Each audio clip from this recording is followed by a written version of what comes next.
los americanos me daban un premio y me daban un premio en Cuba. Dije, americanos, quédense con el premio, yo voy a recibirlo a Cuba.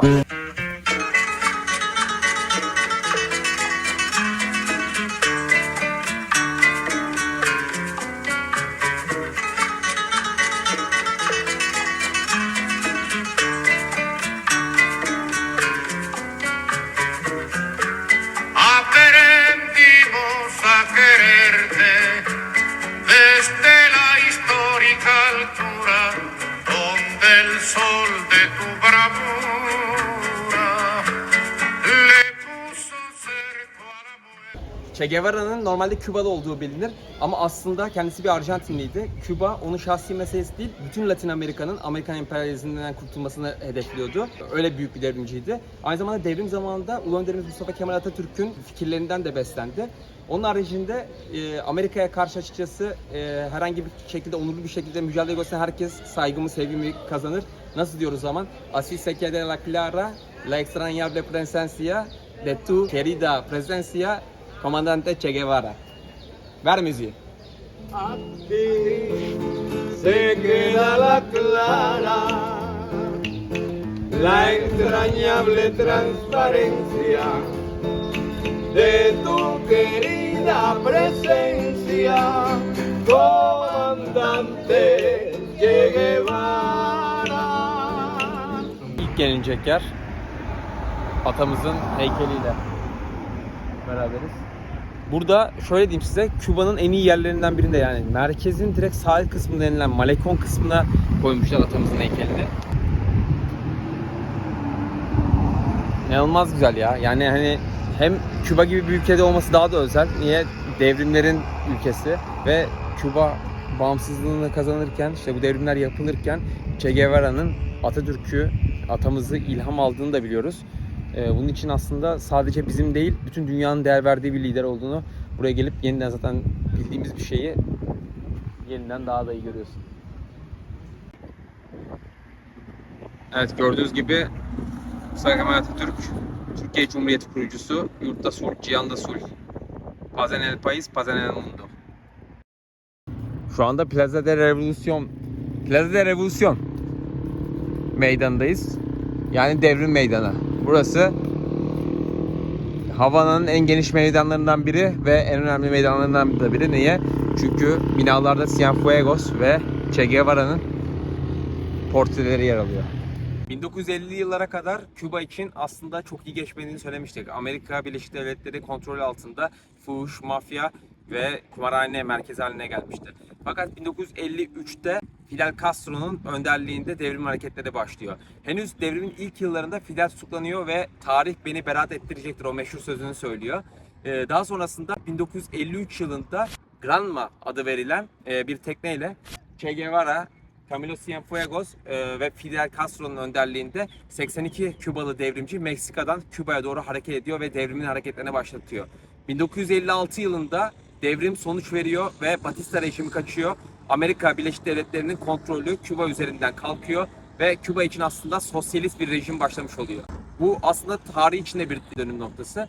Gün geçtikçe Küba daha fazla Sovyetler Birliği'ne yaklaşıyor, daha fazla komünizmi benimsiyor ve şu anda da ülkede bulunan ama biraz sözde bulunan komünizmin temelleri atılmış oluyor. La lucha continúa. La victoria es cierta.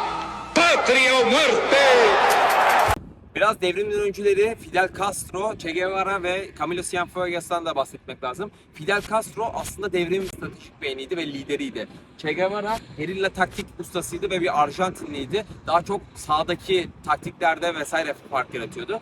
Camilo Cienfuegos ise daha çok halkla bütünleşen bir isim ve halkın kahramanı, yani halkın daha çok içinden gördüğü bir isim ve hakikaten burada millete sorduğunda Cienfuegos'u çok fazla sevdiklerini görebiliyorsun.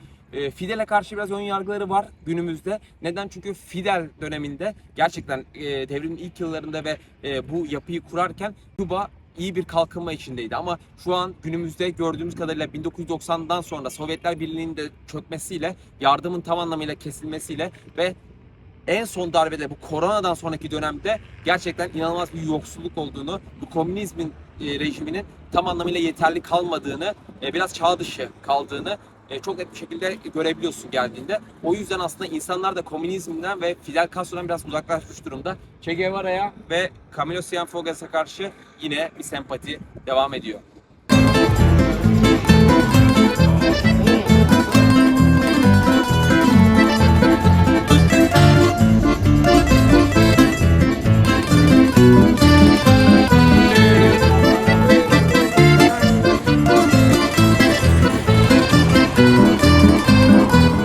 Şu anda Küba'nın, Havana'nın en önemli binası Kapitol'ün önündeyiz. Hazır buradayken Küba tarihi hakkında da bazı bilgiler verelim. İspanyolların ilk olarak kolonileştirdikleri yerler Bahama Adaları, Dominik Cumhuriyeti ve Küba. En son ayrıldığı yer de Küba. Yani yaklaşık 400 yıllık bir İspanyol kolonizasyon hükümetinden bahsedebiliriz burada. 1985'lere kadar bu sürüyor. 1985'lerde Jose Marti önderliğinde, ki ülkenin en büyük kahramanlarından biri, bağımsızlık hareketleri başlıyor. Bu dönemde İspanyollarla Amerika Birleşik Devletleri arasında savaş çıkıyor ve İspanyollar bu bölgeden çekiliyor. Ama tam olarak Küba bağımsızlığını elde edemiyor. Hala ekonomik ve sosyal anlamda ABD'ye bağlı olarak devam ediyor. 50'lerin ortalarına kadar burası Havana, Las Vegas öncesi Amerika'nın kumarhane başkenti olarak anıldığını söyleyebiliriz. Arkadaşlar Daenerys'de Havana'nın sokaklarında dolaşıyorduk. Şöyle bir duvar resmi gördüm bakın.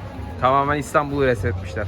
Kız Kulemiz, işte camilerimiz, Boğaziçi Köprümüz vesaire. Bakalım bunun bir anlamı vardır. Şurada yazıyordur. Tam da İstanbul'dan bahsediyorduk biliyor musun? Hem İstanbul'dan bahsediyorduk, bir anda bunu gördüm. Ha, burası da farklı bir yer bu arada.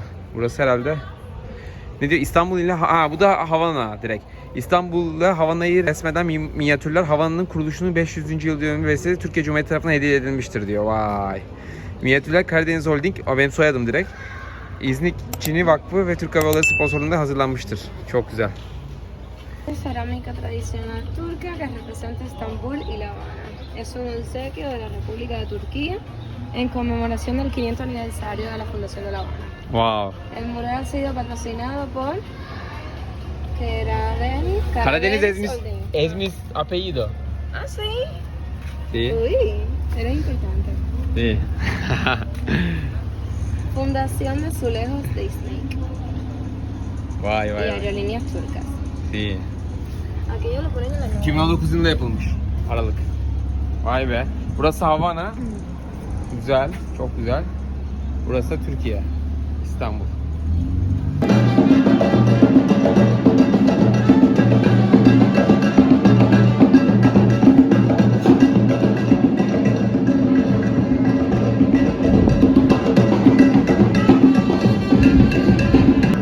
Evet arkadaşlar, Karayiplerin en büyük adası Küba'nın başkenti Havana'nın ana meydanında Plaza Villa'da dolaşırken bu güzel ülkeyle ilgili size birkaç bilgi vereyim. Küba sadece devrimleriyle değil, yani devrimin başkenti olarak değil, renkli binaları ve her tarafından salsa müziği gelen sokaklarıyla çok keyifli bir yer. Tropikal iklimin bu kavurucu sıcağını azaltmanın en iyi yolu burada direkt bahçeden bardağınıza gelen tropik meyvelerle yapılan kokteylleri deneyimlemek kesinlikle. Zaten Rom'un çıkış yeri, Cuba Libre, Mojito, Daiquiri gibi kokteyllerin orijinal yeri diyebiliriz. Burada insanlar ya salsa yapıyor, ya ron içiyor ya da ikisini birden yapıyor. Küba'da net bir ten renginin olmadığını çok net bir şekilde görebiliyorsun. Yani çok fazla siyahlar da var, esmerler de var. Bizim gibi buğday tenli veya bizden daha da beyazlar da var açıkçası. Hepsi Kübalı. Bunun nedeni aslında İspanyolların, yerlilerin ve zamanda köle olarak getirilen, İspanyolların zamanda köle olarak getirdiği Afroların bir karışımı, yani bir melez sentezi diyebiliriz. Ama kesinlikle bu ten renginden dolayı hiçbir Küba vatandaşı birbirine karşı ırkçılık beslemiyor. İspanyollar kolonizasyon döneminde Küba'da çok fazla altın varmış. Hepsini çalmışlar açıkçası. Hepsini kendi ülkelerine götürmüşler. Şu anda kalan tek altın Capitolo binasının üzerindeki o altın kubbe diyebiliriz.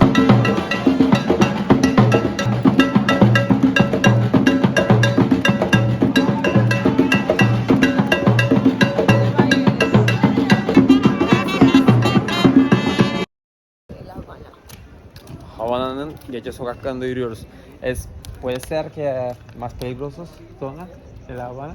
Bueno, no creo, hay más peligrosos. Pero bueno, tú me cuidas, ¿no? Yo te cuido. Evet. Şu an tehlikeli olabilecek sokaklarında yürüyoruz Havana'nın gece ama beni koruyacağını söylüyor, sıkıntı yok. Eres de Havana. ¿Cómo? Eres de La Habana. Sí, Vives cerca acá. Sí, vivo cerca. Yakın yaşıyor, problem yok.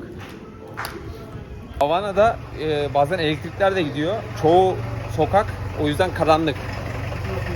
Gece Havana'nın içinde yani merkezinde yürürken biraz korku filminden çıkmış sahneler görebiliyorsun. Ama açıkçası dikkatli olmak gerekiyor her şeyden önce tabii ki ama bence güvenli hissettiriyor. İnsanlar iyi çünkü. Kübalı insanlar gayet iyi. Calles como son de películas. De películas. Sí. Es que estás ahora en el Boulevard de San Rafael. Williard de San... Ah, ok. Sí, este rato. La calle es distinta. Sí, sí. fíjate. Y hay muchas tiendas, restaurantes. Havana'daki son günüm, Küba'daki. Şimdi gidiyorum. Ama içimde bir böyle bir burukluk, ayrılmak da çok istemiyorum. Ama buraya gelmeden önce Peru'daydım bildiğiniz gibi. Peru'daki son günümde artık Havana'ya geçerken aynısını hissettim. Dedim ki ulan Peru'dan gitmeyeyim ya, tam da alıştık falan, böyle 11 gün geçirdim. Yemeklerini sevdim, kültürünü sevdim. İşte geçirdiğim günler güzeldi falan. Ama şimdi aynı hissi Havana'yı bırakırken yaşıyorum. Yani hani Peru'dan dedim ki hani ya, bambaşka bilmediğimiz bir ülkeye gideceğiz falan. Hani çok da içimden gelmeyerekten ayrılıyorsun her seferinde, her gittiğin ülkede. Planı tabii ki önceden yapıyorsun, o ayrı. Ama şimdi aynısını yaşıyorum. Sadece şunu söyleyebilirim. İnsanoğlu her şeye alışıyor. Her şeye yani. Her şeye alışıyor ve bırakmak istemiyor sonrasında. Ama gittiği yerde de emin olun. Yani ilk 3-4-5 gün geçsin, bir hafta geçsin, mutlaka alışıyorsun. İyisiyle de kötüsüyle de her ortama alışan bir varlık aslında insanoğlu diye düşünüyorum. Değil mi? Daniel. Si? Sí. Si. Hoşça kal Havana, hoşça kal Küba. Yine görüşmek üzere. Hasta pronto. Hasta pronto Havana, hasta pronto Küba.